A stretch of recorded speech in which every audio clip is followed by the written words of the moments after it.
Shalom. First and foremost, I want to give all praises, honor, and glory to Yahweh, Bahasham Yahushai, Bahasham Recha Kodash. Double honors to the elders and the apostles of Great Millstone, and peace and blessings to the elect. And today we're going to go into the book of 2 Samuel, the 15th chapter. And as we saw in the 14th chapter, Joab's elaborate plan to get David to finally give the order to allow or fetch Absalom back into the land. And so we saw at the end of that chapter, Absalom's return into the land. And here we are in 2 Samuel chapter 15. And it came to pass after this, that Absalom prepared him chariots and horses, and 50 men to run before him, being guards. And Absalom rose up early, and stood beside the way of the gate. And it was so, that when any man that had any controversy came to the king for judgment, then Absalom called unto him, and said, Of what city art thou? So he basically would start to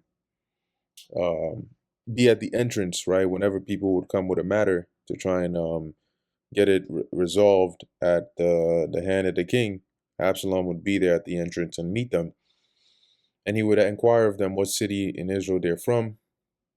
And he said, Thy servant is of one of the tribes of Israel. So they would respond with what tribe or city they're from. And Absalom said unto him, See, thy matters are good and right. But there is no man deputed of the king to hear thee. So the king hasn't appointed anybody that can just hear your matter, even though you have a good case. Absalom said moreover, Oh, that I were made judge in the land, that every man which hath any lawsuit, or cause might come unto me, and I would do him justice. So he made it, to where he basically sounded into the ears of the people, as he was playing this role of, I would gladly listen to your matters and any issues that come up and basically take that burden on to myself. And it was so that when any man came nigh to him to do him obeisance, so when they came to try and bow to him, he would put forth his hand, or he put forth his hand and took him and kissed him, but he would rather, stand him up and kiss him on the cheek, which is like a, a sign of like greeting or more welcoming. And on this manner did Absalom to all Israel that came to the king for judgment. And that judgment meaning to judge a matter for them. They had a case or a lawsuit or some problem that they needed, a ruling on. So Absalom stole the hearts of the men of Israel, and that was basically his plan, to do this to gain favor amongst Israel. And it came to pass after 40 years that Absalom said unto the king, I pray thee, let me go and pay my vow, which I have vowed unto the Lord in Hebron. So let me go to Hebron. I made a vow to the Lord, and I want to go and sacrifice to him and fulfill it. For thy servant vowed a vow while I abode at Geshur in Syria, saying, If the Lord Yahweh shall bring me again indeed to Jerusalem, then I will serve the Lord. And the king said unto him, Go in peace. So he arose and went to Hebron. But Absalom sent spies throughout all the tribes of Israel, saying, As soon as ye hear the sound of the trumpet, then ye shall say, Absalom reigneth in Hebron. So that was his plan all along.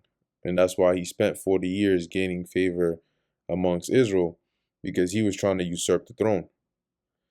So he basically tells them, when you hear the sound, just start announcing it that Absalom has been crowned, or basically he's reigning in Hebron, as in he's the new king. And with Absalom went 200 men out of Jerusalem that were called, and they went in their simplicity, and they knew not anything. So they weren't aware of the plan that Absalom had. And Absalom sent for Ahithophel the Gileonite, David's counselor, from his city, even from Gilo, while he offered sacrifices. So while Absalom was offering sacrifices at Hebron, he sent and called for David's counselor Ahithophel. And the conspiracy was strong, being that their plan or their conspiracy to basically overthrow David and to usurp the throne. For the people increased continually with Absalom, so he started to get a lot of supporters. And there came a messenger to David, saying, The hearts of the men of Israel are after Absalom. And David said unto all his servants that were with him at Jerusalem, Arise, and let us flee. For we shall not escape from Absalom, or for we shall not else escape from Absalom. Make speed to depart, lest he overtake us suddenly, and bring evil upon us, and smite the city with the edge of the sword. So we got to go now, or else this guy, he's gonna he's gonna basically overtake the city, and he's gonna bring evil on us.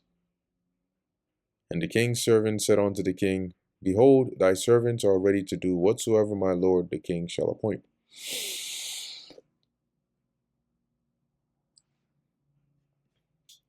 And the king, verse 16, went forth, and all his household after him. And the king left 10 women, which were concubines, to keep the house. So basically to look over it in his absence. And the king went forth, and all the people with him, and tarried in a place that was far off. And all his servants passed on beside him, and all the Cherethites, and all the Pelethites, and all the Gittites, 600 men, which came after him from Gath, passed on before the king. And at this point, they were, I believe, crossing a body of water to go onto the other side. Then said the king unto Ittai, the Gittite, Wherefore goest thou also with us? Return to thy place, and abide with the king, for thou art a stranger, and also an exile. Whereas thou camest but yesterday, should I this day make thee go up and down with us? And by yesterday, it doesn't mean literally yesterday, but David is saying, like, you're kind of new here, right? Like, you haven't been here that long, and I can't basically expect this of you to where I'm involving you in my troubles and wherever I gotta go. As he says, seeing I go whither I may, as in, like, it's not like this is a day trip, so, I don't want you to have to bear this burden. Return thou and take back thy brethren. So you and your men, go back with them, and mercy and truth be with thee. And Ittai answered the king and said, As the Lord Yahweh liveth, and as my lord the king liveth, surely in what place my lord the king shall be, whether in death or life, even there also will thy servant be. So I'm following you, even if it's to the grave. And David said to Ittai, Go and pass over. And Ittai the Gittite passed over, and all his men, and all the little ones that were with them. And all the country wept with a loud voice, and all the people passed over, and the king also himself passed over the brook Kidron, and all the people passed over toward the way of the wilderness. All right.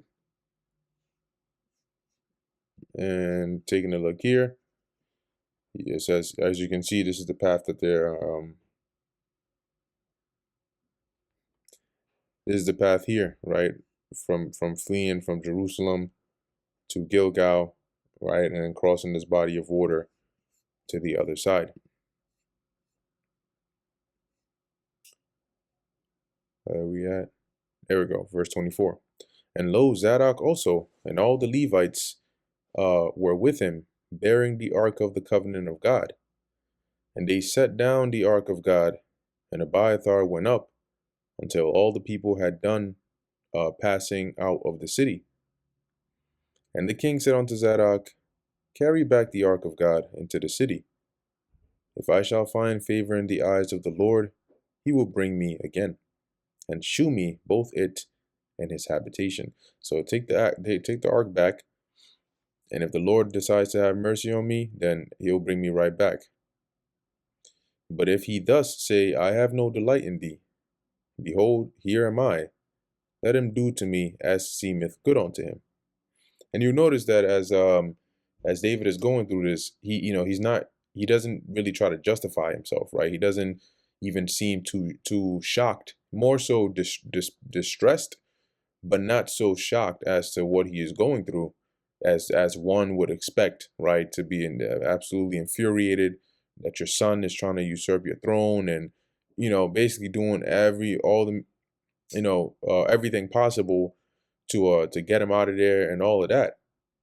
But David knew why this was happening upon him, because it was a punishment of the Lord. And that's why he took the humble route, right? Without trying to justify himself, understanding that and knowing what he had done and what the Lord had, the punishment the Lord had said that he would bring upon him, that the sword would not depart from his house.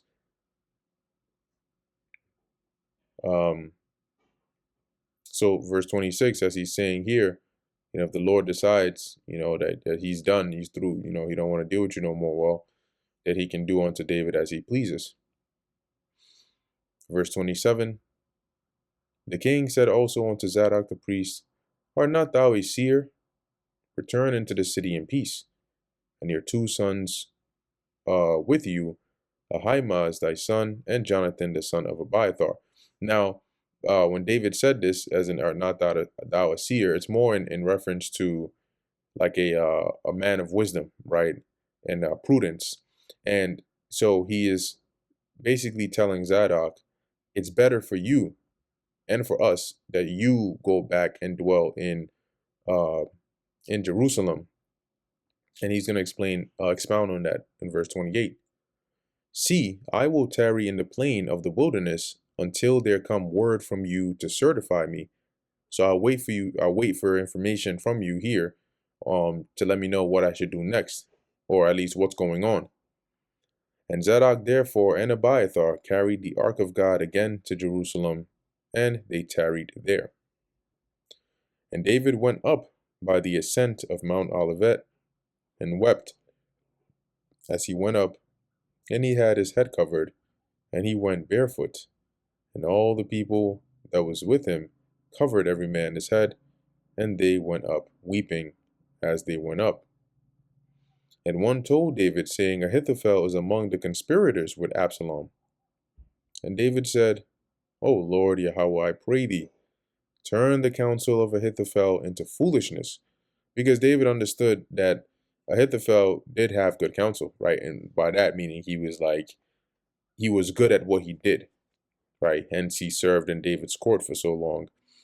And so David prayed that his counsel that he would give to Absalom would be foolishness. It wouldn't benefit them. And it came to pass when David was come to the top of the mount, that he worshipped God, and behold, Hushai the Archite came to meet him with his coat rent and earth upon his head. Unto whom David said, If thou passest on with me, thou shalt be a burden unto me. But if thou return to the city and say unto Absalom, I will be thy servant, O king, as I have been thy father's servant hitherto, so will I now also be thy servant. Then mayest thou for me defeat the counsel of Ahithophel. So what David was saying here is basically it'll be more burdensome to me for you to stay here, but rather more beneficial if you go back and feign yourself to be a counselor of Absalom, so that you can counter whatever Ahithophel might try to counsel him, and because knowing that you would be doing it in my favor.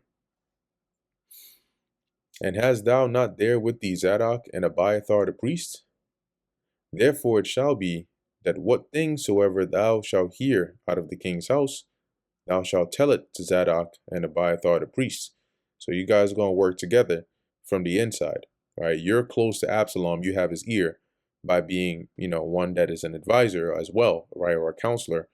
And so whatever you hear, you let Zadok and Abiathar know. And then they're going to let, verse 36, behold, they have there with them their two sons, Ahimaaz, Zadok's son, and Jonathan, Abiathar's son.